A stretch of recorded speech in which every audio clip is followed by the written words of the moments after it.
अस्सलाम वालेकुम नाज़रीन, सिंध खबरुनि जो सिलसिलो जारी है। तव्हां सां मदद में ख़बर ॿुधायां। मदद में टाउन मुलाज़िमनि तरफ़ां मुतालबनि जी मंज़िल लाइ टाउन ऑफिस गेट आॾो बुख हड़ताल कैंप 6 ॾींहं ते बि क़ाइमु।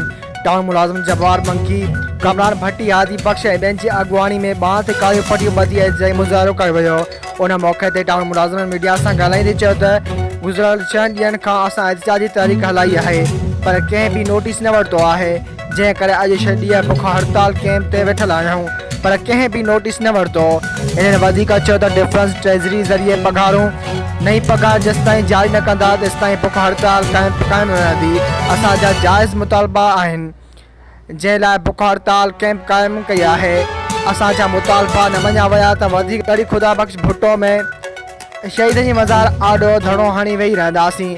एडवोकेट सैयद मुर्दुर मोहम्मद शाह टाउन मुलाज़िमनि जे बुख हड़ताल कैंप ते पहुची वियो। उन मौक़े ते एडवोकेट सैयद मुर्दुर मोहम्मद शाह मीडिया सां ॻाल्हाईंदे चयो त कानून में न आहे त मुलाज़िमनि जा हक़ खसिया वञनि, पर हर मुलाज़िम पंहिंजा हक़ वठी सघे थो। रेगुलर मुलाज़िमनि खे पघारूं जारियूं कयूं वञनि। जेके मुलाज़िम घर वेठे पघारूं कनि था उहे सियासी बंगलनि ते नौकरियूं करे रहिया आहिनि। टाउन कमेटी मदद जा 100 मुलाज़िम बंगलनि ते ड्यूटी कनि था, जेके असुल वीज़ा ते वेठल आहिनि। बंगलनि ते ड्यूटी कंदड़ मुलाज़िमनि खे फुल पघार मिली रही आहे, ॿियो सिर्फ़ु रेगुलर मुलाज़िमनि जो आहे।